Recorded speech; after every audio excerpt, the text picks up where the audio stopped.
За тэгээд өнөөдөр 5 сарын 31-нд вау. Сайхан машин дотор бид нэр ярьж илаа. Манай томхүү жил талдаа орлоо штэ ямар хурдан юм бэ гэж. Йоо тэгээ бодчих нэрээ юу вэ? Ямар хурдан те. Маш хурдан байна. Тэгээ маргааш 6 сарын 1 тийм үү? Их хөрсийн баярын өдөр тийм үү? За тийм учраас маргааш бид нар уулзахгүй учраас те өнөөдөр та бүхэндээ хүүхдүүдтэй их хөрстэй баярын мэнд хүргье. Бүгд алгад сэтгэв. Yes. Баяр хүргье. Анарван байгаа учраас амьдрал гоо үзэсгэлэнтэй сайхан утга учиртай бас тийм үү? Өнгө нэмдэг тийм үү? Хөг айлгуу нэмдэг. За тэгээд өнөөдөр бид хүүхдийн баяр болж байгаа учраас маргааш хүүхдийн баяр болох учраас өнөөдөр бид нар хамт тэмдэглэж байгаа учраас та бүхэндээ бас хүүхдтэй холбоотой ишрэл юусэн билээ гэд сайн байцгаана уу татамөр сонгосон байгаа бүгдээ шинэ гэрээний бүгдээ Мата, Марк, Лух буюу сайн мэдээний 3 англиар synoptic gospels гэдэг. Ер нь бол юу гэсэн утгатай гэвэл ер нь хамтдаа хардаг ийм одоо ойролцоо сайн мэдээнүүд гэсэн. Тэгэхээр Мата, Марк, Лухаас харъя. За ялангуяа Мата 18 дугаар бүлгийг харъя. Маркын 9 дугаар бүлгийг гаргая. Лухын 9 дугаар бүлгийг гаргая. За. Ойрд бас цуглаандаа ирж чадаагүй байсан хүмүүс маань ирсэн та нарыг харж байгаадаа баяртай байна. Та нартай хайртай шүү. Та нарын маань оршихуу хараад хамт байж байгааг баяртай байна. Тэгээд та хэдийн маань бас тэгээ төлөө бидний санаа тавь залбирдаг шүү. Цуглаанаа ирэхэд нь баяртайгаар хүлээж авдаг шүү гэж хэлхийг хүсэж байна. За бүгд хамтаа босцгоё. За энэ дээр ингэж Маркын 9 дугаар бүлэг дээр тэд Капернаумд иржээ. Айлд байхдаа Есүс замдаа та нар юун тухай мэтгэлцээж байваа гэж тэднээс асуув. Харин тэд замдаа хэн нь хамгийн агуунэ хэмээн мэтгэлцэж байсан тул дуугүй байлаа. Тэр буюу Есүс суугаад 12-оо дуудаж тэдэнд тэргүүнд байхыг хүсэх чинь адагт байж бүгдийн зарц болог гэж хэлв. Тэрээр хүүхэд авчраад тэдний дунд зогсов. Есүс хүүхдийг тэрвэрч тэдэнд хэн миний нэрээр ийм хүүхдийг хүлээн авна? Тэр намайг хүлээн авна. Хэн намайг хүлээн авна? Тэр намайг бус харин намайг илгээгчийг хүлээн авч байгаа юм гэж хэлв. Амен. За Лухын 9 дугаар бүлгийг би уншия. 46-аас 48. Тэдний хэн нь хамгийн агуу болох тухай маргаан шавнырын дунд өрнөв. Харин Есүс тэдний зүрхэндх бодол санааг мэдээд нэгэн хүүхдийг авч дэрэгдээ зогсон. Хэн энэ хүүхдийг миний нэрээр хүлээн авна? Тэр нь намайг хүлээн авч байгаа юм а. Хэн намайг хүлээн авна? Тэр нь намайг илгээсэн түүнийг хүлээн авч байгаа юм а. Тааны дундаас хамгийн өчүүхэн нь хамгийн агуу юм гэж тэдэнд хэлв. Амен. Да бүгд хамтаа залбираа сууцгаая. Их эзэн хайртай аман таньда дахин баярлалаа. Таны оршихуун төлөө өнөөдөр бид энэ газар таныг гэж хамтдаа цуглаж ийн эзэн минь. Таны оршихуйд таныг магтаж хүндлэх боломжтой байгаадаа дахин тандаа талархаж байна. Их эзэн минь ийм эрхчлөө бидний хайртай сайхан Монгол оронд байгаа учраас танд баярлалаа. Бид нар Монгол улсынхаа ерөнхийлөгч, ерөнхий сайд, их хурлын дарга, их хурлын гишүүд, засгийн газруудын, яамдуудын сайд нарыг танд өргөж байна их эзэн минь. Та тэднэрт зөв шийдвэр гаргаж, ард түмнийхээ төлөө гэсэн зөв сэтгэл, хичээл зүтгэл, хариуцлагатай даруй байдлыг та өгөх болтугай. Үнэн зөв, шударга хууль бидний амьдралд хэрэгжих болтугай эзэн минь. Та Монгол орны мэнд ивэлдээ багтааж эдгэх болтугай, газар нутгийн мэнд та эдгэх болтугай. Их эзэн минь тэгээ энэ үгнээс болж биднээс өнөөдөр энэ хүүхдийн баяртай холбогдуулан судлахад таны ариун сүнс бидэнд зааж сурах болтугай. Дээр бас хүүхдүүдтэй хичээл орж байгаа. Та бас гэр бүлүүдтэй, гэр бүл, мандахын гэр бүл тэгээ бас хүүхдүүдтэй хамт байж өгөөрэй. Өнөөдөр ирж амжаагүй байгаа, өвчтөе зовлонтой байгаа, хүндрэл бэрхшээлтэй байгаа, ажил албатай байгаа тэдгээр бүхий л хүмүүсээ таны мотор даатгаж өгч эзэн минь. Та тэднэртэй ойр байж таны ариун сүнсний дуу хоолой чиглүүлэг, хамгаалалт, таны тэрвэрлэлт тэдэнтэй ойр байх болтугай эзэн Есүсийн нэрээр. Амен.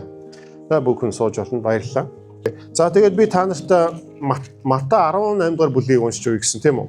За бүтэн бүлгээр нь би уншлаа. За яагаад гэвэл энэ 18 дугаар бүлэг дээр саяны бидний Марк 9 дугаар бүлэг, Лухын 9 дугаар бүлэг дээр байгаа саяны эзэн Есүсийн хийсэн зүйлс, хэлсэн зүйлс, болсон үйл явдлын чи бас бичигдсэн байгаа. Гэхдээ үүнийг бид нар бас бүрэн дүрээр ойлгож чаддгүй учраас Библийг ойлгохын тулд та бүхэн бас мэдээд аваарай. Библийг ойлгохдоо Библийг орчуулна. Бүгд хамт хэлээ да. Библийг орчуулна. Өөрөөр хэлбэл таны уншиж байгаа хэсэг ойлгохдохгүй бол өөр энэ хэсэг хаана гарч ийн тэрийг та давхар харах юм бол яг хөө тэр үйл явдал тухайн хэсэгтэй холбоотой илүү мэдээлэл авах боломжтой гэсэн үг. Тийм учраас сая бид нар Матай, Марк, Лук гэдэг энэ сайн мэдээний номнуудын Марк, Лук дээр энэ Матай 18 дугаар болж байгаа үйл явцыг давхар харсан гэсэн үг. Амен. Илүү ойлгохын тулд. За тэгээ хам сэдвээр харахын тулд би та нарт бүгд бүтэн 18 дугаар бүлийг уншиж өгье. Эндээс дуудаж өгье. Та анхааралтай дагуулад хараарай. Яг эзний үг ингэж байна. Тэр цагт шавнар нь Есүс дээр ирж Тэнгэрийн хаанчлалд хэн хамгийн агуун байх вэ гэж асуужээ. Тэр нэгэн хүүхдийг дуудаад тэр гэдэг нь Есүс тийм үү. Тэдний дунд зогсоож айлсан. Үннээр би та нарт хэлье. Та нар өөрчлөгдөж хүүхдүүдтэй адил болохгүй бол Тэнгэрийн хаанчлалд яавч орохгүй. Иймээс хэн өөрийгөө энэ хүүхэд адил өчүүхэн болгоно тэр нь Тэнгэрийн хаанчлалд хамгийн агуун болно. Хэн миний нэрээр ийм хүүхдийг хүлээн аван тэр намайг хүлээн авч байгаа юм аа. Надад итгэгч энэ балчуудаас нэгийг нь хэн бүдрүүлэн тэр нь хүзүүндээ термин чулуу зүгээд тэнгисийн гүн живсэн дээрээ. Бүдрүүллийн улмаас ертөнц золгүй. Юу гэвэл бүдрүүлэл эрхэн зайлшгүй бөгөөд харин бүдрүүллийг гүйцэлдүүлж тэр хүн золгүй. Гарч чинь эсвэл хөл чинь чамайг бүдрүүлвээс тас цавчиж хай. Хоёр гартайгаа эсвэл хоёр хөлтөөгөө мөнхийн гал хаягснаас гаргүй эсвэл хөлгүүгээр аминд орхон чамд дээрээ. Нүд чинь чамайг бүдрүүлвээс ухаж хай. Хоёр нүдтэйгээр галт тамд хаягдснаас өрөөсөн нүдтэйгээр аминд орхон чамд дээрээ.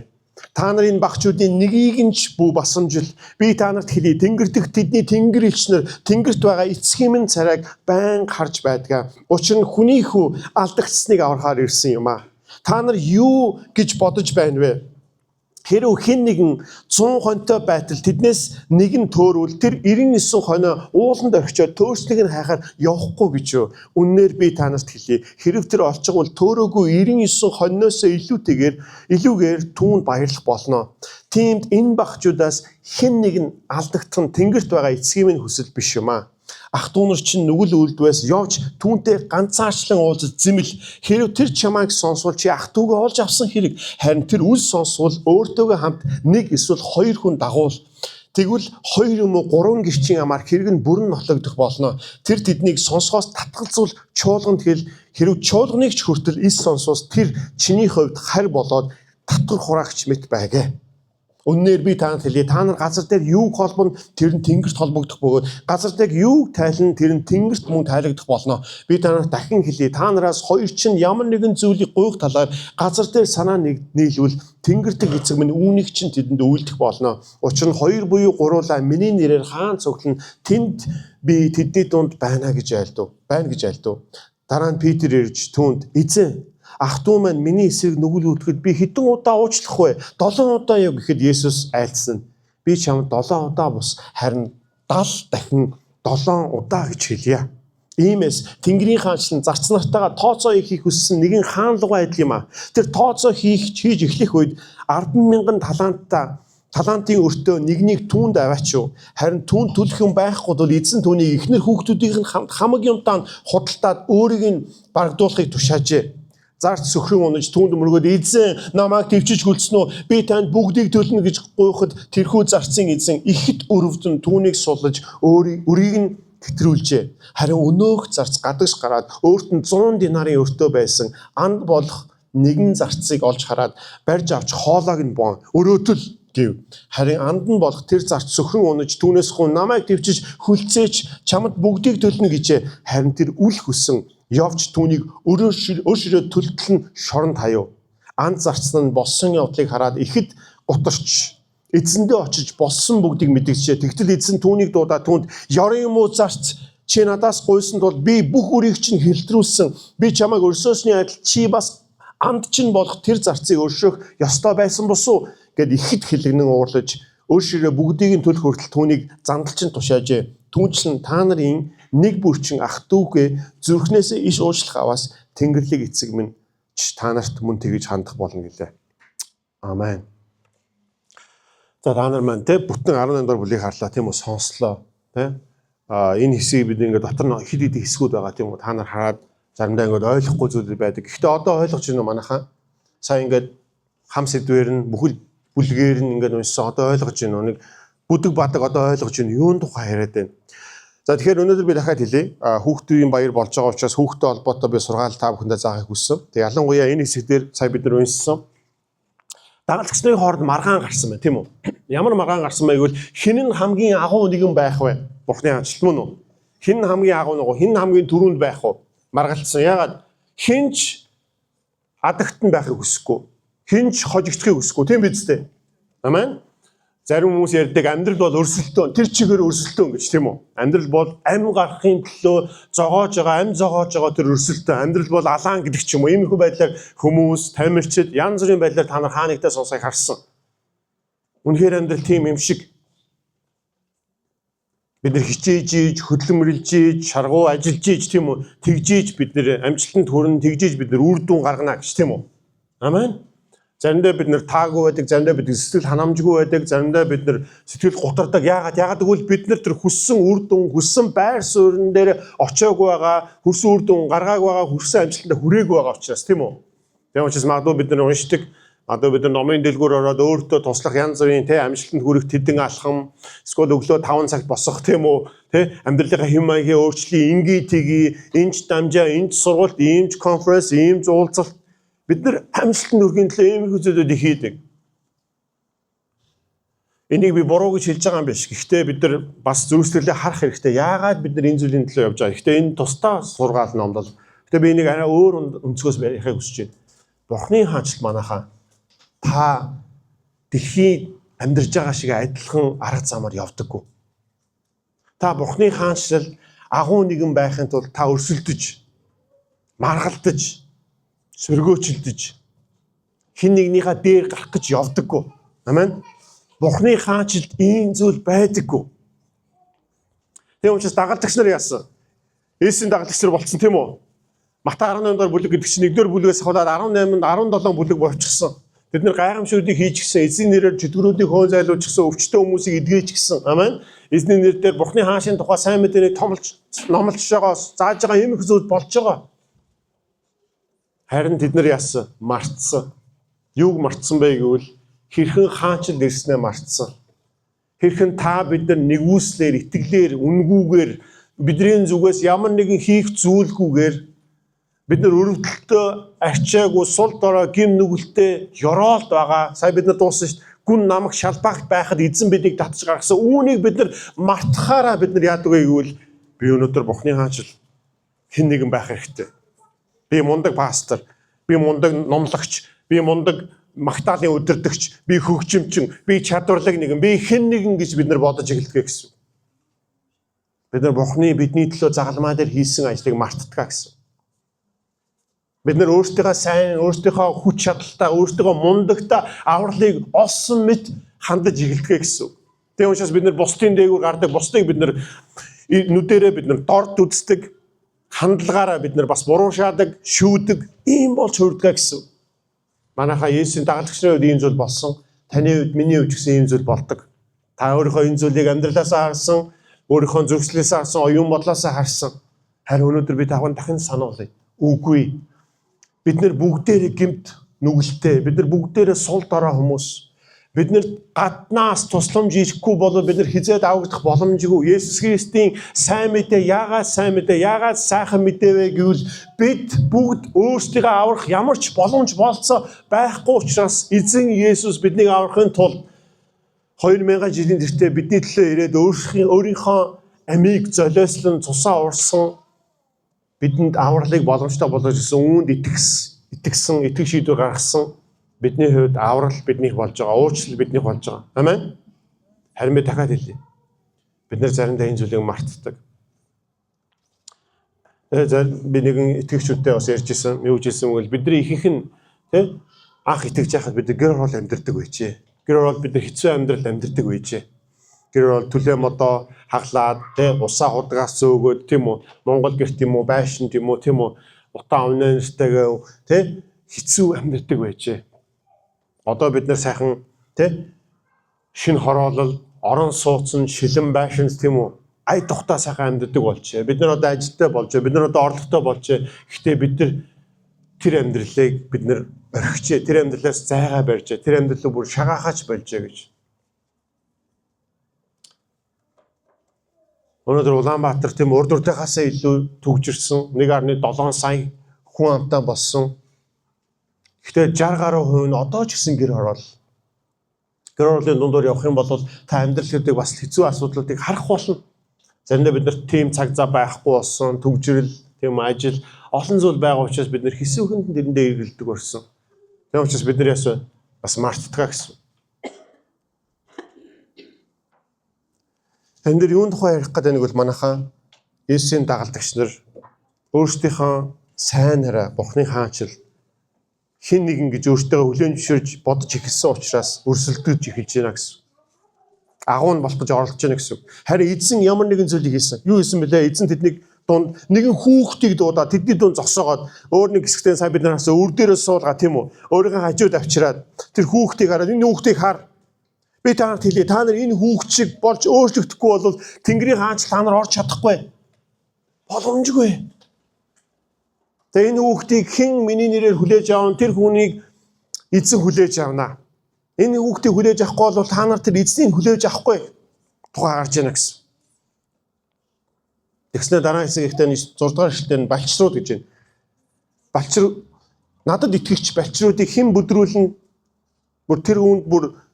Тэр бүдрүүлж байгаа хүний хувьд бол тийм үү? Хүзүүндээ чулуу зүүгээ тэнгисийн гүн живснэн дээр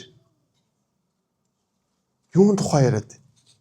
Та эзэн дээр ирэхдээ, би эзэн дээр ирэхдээ бид өөрсдөө сул дорой, гэм нүгэлтэй арчаагүй байлаа хүлээн зөвшөөрөөд эзэн дээр итгэсэн тийм үү? Харин бид нар хэсэг хугацаанд эзэнд итгээд итгэлийн амьдралаар явж байхдаа бид нар үүнийг мартаад бид нар өөрсдийнхөө сайнараа авралыг олсон мэтээр бид нар бусдаа хандаж эхэлдэг. Тэгээ бид нар өрсөлдөгч болж эхэлдэг гэсэн. Тэгээ бид нар ирэх юм энэ дэлхийн байдалтай холбогддог, адилхан болдог гэсэн. Тэгээ энэ зүйлүүдийг би хаасайгүй хардаг. Миний зөвсгөлдж байна, хүмүүсийн амьдралдж байна.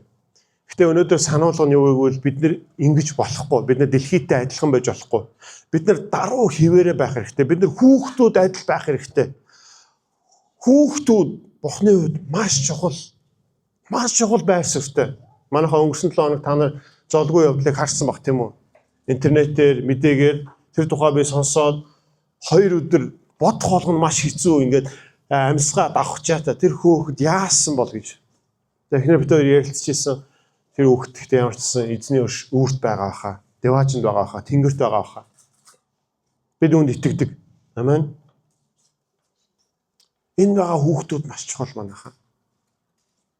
Бидний дээр хүүхдийн үйлс хийж байгаа энэ үйлс маш чухал манайхаа. Айн хүүхдүүд учраас ямар хамаатай ингэж биш. Яагаад гэвэл тухайн үед яг ингэж хүмүүс боддог байсан. Хүүхдүүд боолтой адилхан байсан. Зарцтай адилхан байсан манайхаа. Тухайн нийгэмд эртний ойрхт орнод хүүхдүүд бол чухал байр суурь эзэлдэг. Тэд нэр нас бий гүйцэж 90 цент хүрсэн үед л тэд нэр чухал тооцогддог байсан. Тэс хүүхдийн оюун санаа, хүүхдийн бодол тэдний харин ажил юу байсан бэ гэвэл томчуудаас суралцах байсан. Харин эзэн эсэргээр нь та нар маргаан дэгдээгээд байна. Маргалдаад яваад байсан эзэн чимээгүй сонсоод яваад байсан. Хэдэн тэдний зөвшөлд юу байгааг мэдсэн байна. Тэгээ эзэн одоо энэ боломж нь гарсан чинь дундаа хүүхд авчираад та нар хамгийн агуун байхыг хүсэж байна үү те? Би та нарт хэлж өгье. Энэ дэлхийдээ адилхан биш. Өрсөлдөөн биш. Нэг нэгнийхээ дээр гიშгэх биш. Нэг нэгнийгээ түлхэх биш. Энэ зүйл огтхонч биш. Эсэргээр тэр хүүхдийг аваа. Та нар хүүхдтэй адилхан болохгүй бол Тэнгэрийн хаанчл байх боломжгүй. Тэнгэрийн хаанчл орох боломжгүй. Яагаад хүүхэд өрсөлдөөн гэж зүйлийг бидний яриад байгаа тэр байр хэрэгэм агуу зүйл энэ зүйл хүүхдүүдэд сонирн биш. Амен. Хүүхдүүд танд итгэнэ. Хүүхдүүд танд найдана. Өмсөж уух, идэж уух, орон байр, зааж сургах энэ бүх зүйл эцэг эхчүүд та нарт хүүхдүүд чинь та нарт найддаг. Эзэн хүүхдүүдийг чухал тооцдог. Эзэн эргээгээ та нар хаанчлалт бай гэж байгаа бол та нар хүүхдүүдтэй адил байх хэрэгтэй буюу та нар эзэн найдсан, эзэнд итгэл найдвараа тавьсан, эзэн рүү хандсан, эзэнд итгэсэн тийм үү? Хүүхдүүд эзэнд найднаа, хүүхдүүдтэй адилхан болно гэдэг нь юу гэсэн үг гэвэл хүүхдүүд хэн нэгэн болох гэж оролдохгүй манайхаа. Ойлгосноо? Хүүхдүүд одоо хэн нэгэн байх нь чухал биш. Амен. Хүүхдүүд хүүхдээрээ байгаа. Хүүхдүүд таны боддог хэрэгэм зэрэгэм чухал энэ зүйл тэднэрт сонирн биш манайхаа. Хүүхдүүд яаж байгааг бол эзэн найдаж байгаа. Амен. Танд эцэг ихтэй найдаж байгаа тэр зүйл хэрэгтэй. Эзэн хүүхдүүдийг авчирч байна. Баярлалаа. Хүүхдүүдийг авчирч байна. Хүүхдүүд чухал манайхаа. Ойлгосноо? Эцэг эхчүүд бид нэр хүүхдийг чухал тооцох хэрэгтэй. Бид нар тухайн нийгэмд эртний ойрт оронд байсантай адилхан хүүхдийг чухал тооцдгоо тийм байр суурьаар өнөөдөр хүүхдүүдэд хандаж болохгүй. Бид нар хүүхдүүдийг чухал тооцох хэрэгтэй. Ялангуяа эцэг эхчүүдээ бид нар хүүхдүүддээ итгэлийг заахын төлөө хичээл чармал гарах хэрэгтэй. Бид нар сайн хийдэггүй гэхдээ хичээх хэрэгтэй бид нар. Амен.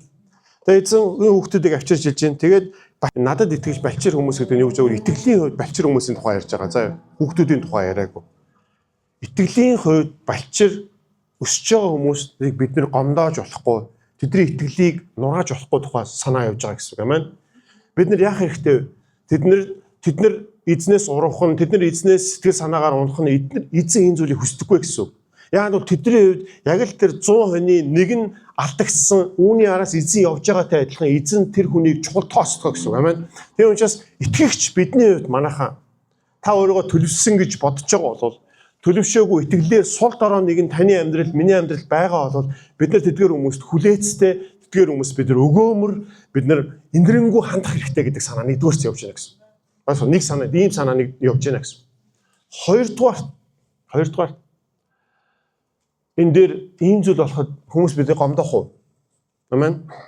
Итгэлээр сул дорой хүмүүс таны гомдох уу? Гомдоо. Маш ихээр гомдоо. Тийм учраас Петр ингэж асууж байгаа байхгүй. Эзэн минь хүмүүс намайг гомдоох юм бол би 7 удаа уучлах уу? 7 гэдэг нь юу вэ? Төгс доо тийм үү? Харин эзэн юу гэж хэлж байна? 7 биш би харин 70-ыг өрчих нь 7 гэж хэлж байна. Хэд үү? 490 мөн үү? 77 гэдэг нь юу яриад байна гэвэл хязгааргүй болов. Хязгааргүй уучлаа гэж ярьж байна гэсэн.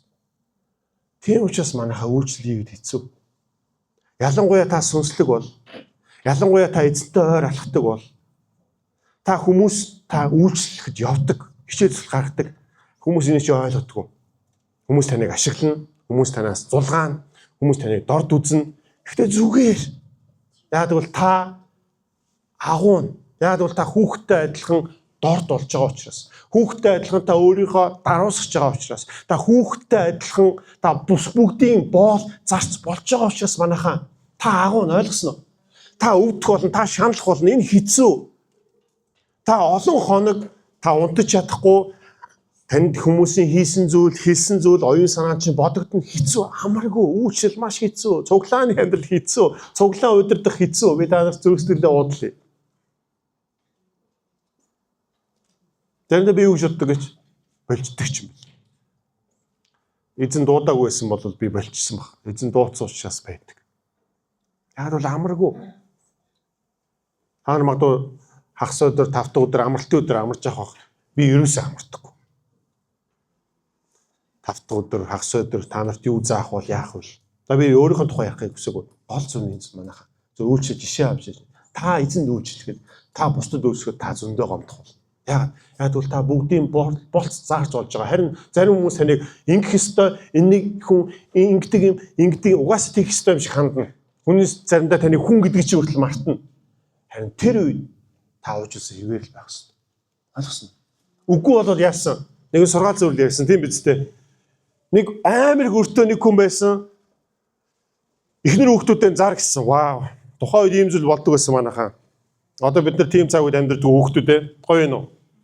За бодтоо. Ээж аав чи өрөнд орлоо. Амар ёо бодхоос амар тийм үү? Ийм зүйл болдог байсан. Тэгсэн чи яасан? Гойс. Туслаач уучлаач гэсэн тийм үү? Тэгсэн чи яасан? Уучлсан. Инрээд. Тэгсэн чи нөгөө чи явж исэн чи яасан? Өөр нэг таньдаг бүр найз нь өөрт нь өртөө амар их тэр мөнгөний одоо би хэмжээсээс харахгүй. Хэдэн тэр бумаараа тооцогдох магадгүй төгрөг уучлчлаа. Тэгсэн чинь өөрт нь хэдхэн төгрөгийн өртөө найзыгаа уучлж чадахгүй. Найзтай харгас хэрцгий хандж байгаа. Тэгсэн чинь эзэн яасан? Би чамд ингэж хандж байгаа. Чи адилхан хандах байсан биш үү? Тэгэхээр бид уучлахгүй байхад бид нар юуг марч ийн гэвэл таны миний гэм нүгэл тийм их байхгүй. Та эзэн дээр итгэхэд эзэн дээр ирэхэд эзэнд итгэхэд таны миний гим нүгэл тэр их хэмжээ гим нүгэл эзэн уучлсан. Амен. Харин тэрхүү уучлалыг хүлээж авсан учраас бид нар яг бусдыг үргэлж уучлсан хэвээр байх хэрэгтэй. Та өвдсөн ч гэсэн. Амен. Яагаад? Тэгвэл хизээч та бид нар загалмаа дээр гимгүү атлаа. Бидний өмнөөс гим нүгэл болсон түүний зөвслөлийг ойлгохгүй.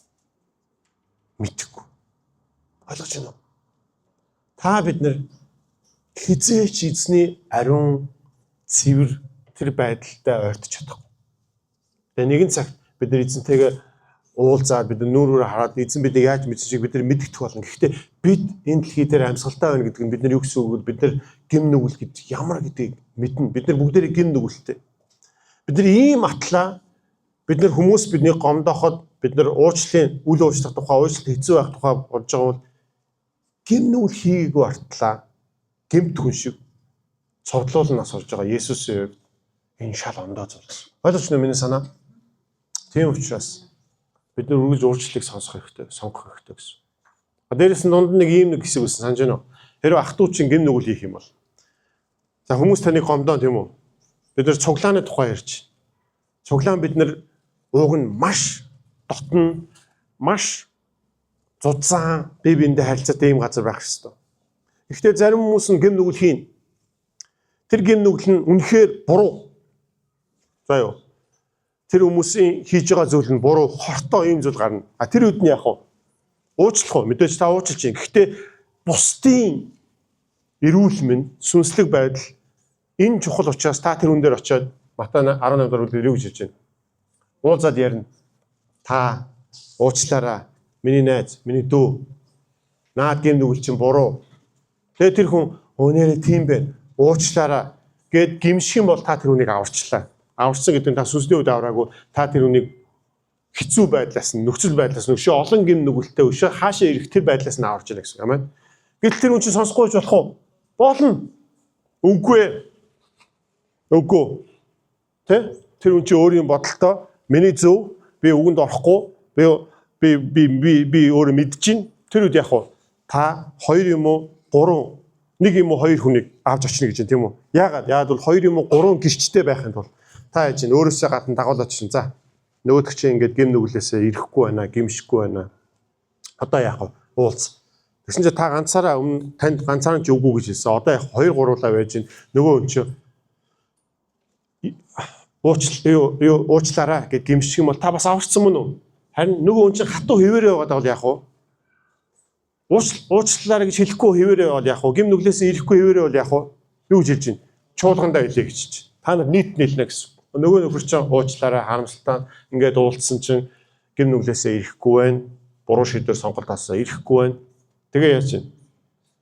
Ингээд ойлгуулад тэр хүнийг жоохон тустай байлгаад тэр хүн энийг ойлгоод ирэх юм бол сайн хэрэг ирэхгүй бол тэр хүн харь үндэстэн татвар урагч гэдэг нь юу гэсэн үг вэ? Тэр хүн итгэгч биш хүн шиг байна гэсэн. Гэхдээ энэ хүнийг хөөх гээд байгаа даа биш. Энэ хүнийг гарах гээд байгаа биш. Энэ хүнийг ойлгоосоо гэдэг үгнээс. Яг бол хэрв тэр хүн гимшихгүй, ирэхгүй, бусдыг ашигласан, бусдыг доромжилсан, дорд үтсэн, хэцүү асуул, уур амьсгал одоо тий бий болгосон хിവэрэ байх юм бол хортой учраас ойлгосноо. Тэгэхээр энэ бүх зүйл контекстээр явж гинэ гэсэн. Ойлгож байна уу? За энэ дээр хүүхдүүд байгаа. Гэтэ хүүхдүүдийн тухай ярьсан шүү дээ. Ялангуяа ийм зүйл ярьсан шүү дээ. Хүүхдүүд шиг бол гэсэн. Хүүхдүүдийг хүлээж авах юм бол намайг хүлээж авна. Эцгийг намайг илгээс эцгийг хүлээж авна гэсэн тийм үү? Хүүхдийн баяр болж байгаа учраас манайхаа ойлгоорой. Хүүхэд нэг бүр маш чухал. Маш үнцэнтэй. Бид нар үнийг хизээш мартаж болохгүй юм аа. Зарим хэцүү хүүхдүүд байдаг ойлгож байна. Ой, ядраадаг тийм үү? Үгэнд ордоггүй. Гэхдээ бид нар эзэн зөрчлөлийг мэдэрэй ойлгосноо. Эзэн зөрчлөл. Хоёрдугаарт нь та нар анзаарах юм бол юу гэж хэлж байна? Эдгээр хүүхдүүдийн тэнгэр элчнэр нь юу гэсэн бэлээ? Бурхан аавын царайг тэнгэрт харж идэг гэсэн тийм үү? Тэгэхээр Бурханы тэнгэр элчнэр байгаа юу? Сайн тэнгэр элчнэр. Энжелсүүд байгаа юу? Байгаа. Тэдгээр энжелсүүд нэг бол хүүхдүүд, үгүй бол итгэгч хүмүүсийн төлөө ажилладаг. Магадгүй айл айл нь баг. Ойлгосноо? Айл айл нь баг. Хүүхдүүдийн тэнгэр элчнэр итгэгч, итгэсэн хүмүүсийн тэнгэр элчнэр байгаа. Амен. Эзний тушаалыг аваад хүүхдүүдэд үйлчлдэг, биднэрт итгэж хүмүүст бидэнд үйлчлдэг ийм тэнгэр ичнэр байгаа. Тийм учраас манайхан чухал тооцоо гэсэн. Ойлгож байна уу? Та хамгийн агуун байхыг хүсэж байна уу? Хамгийн агуун байхын тулд та бүгдийн зарц олоо гэсэн үг. Бүгдэд үйлчлээ гэсэн үг. Тийм байр суурийг аваа гэсэн. Амен. Эсвэл бол та бас бэби юм уу? Хамгийн агуун болохгүй л үгүй би суудлаасаа босхгүй эднэрл хийнэ би яхаараа юм хийдий. Эднэрл үйлчлэн үз би хийдэг үү? Бэби. Тэгж бодож байгаа бол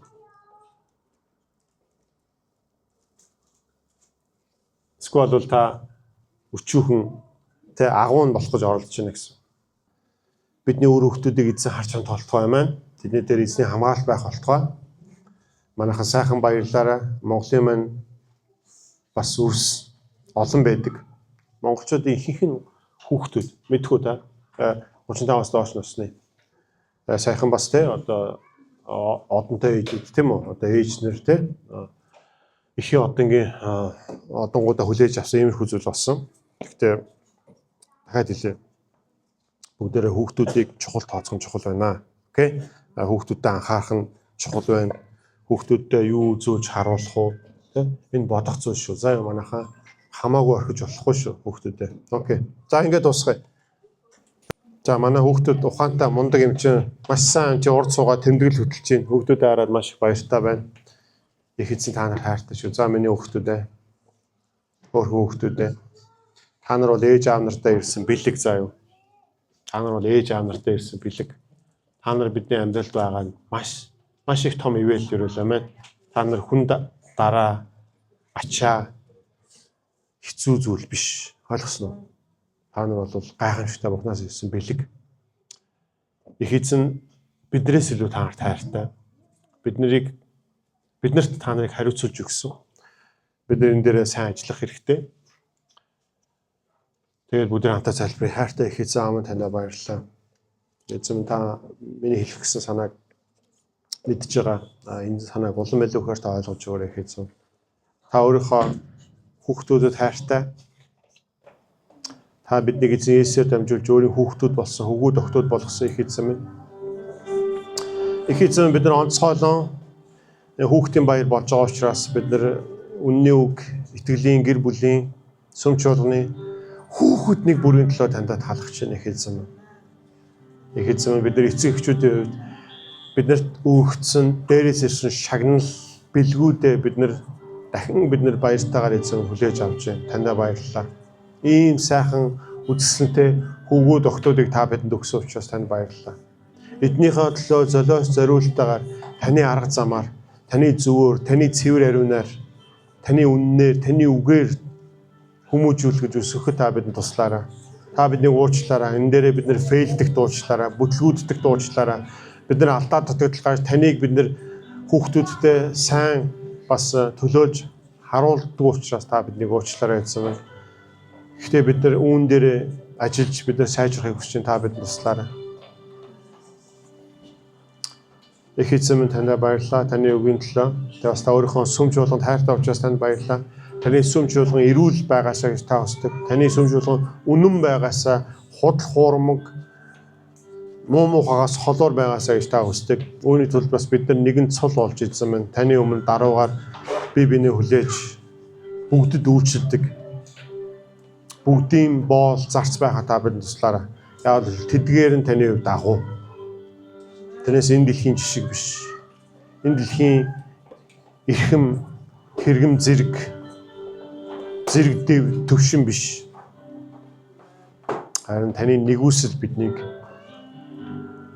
бүгдийг аварсан учраас бид бүгдийг таны нэгүсэл аварсан учраас бид бүгд эзэн Есүсийн загалмайн үлмийн ижилхэн учраас эзэн тандаа баярлалаа. Энэ үгийн төлөө, энэ сануулгын төлөө, өнөөдрийн сайхан өдрийн төлөө, өнөөдөр бид сайхан нөхөрлөхөд бас эндээс гараад тэр хүүхдийн жүжиг үзэхэд та бидтэй хамт байж өгөөрэй. Өдрийн туршдаа хамт байж өгөөрэй. Эзэн Есүсийн нэрээр танаасаа гуйж байна. Амен. Амен. Их эзэн алдарч болтугай. Халелуя. Амен.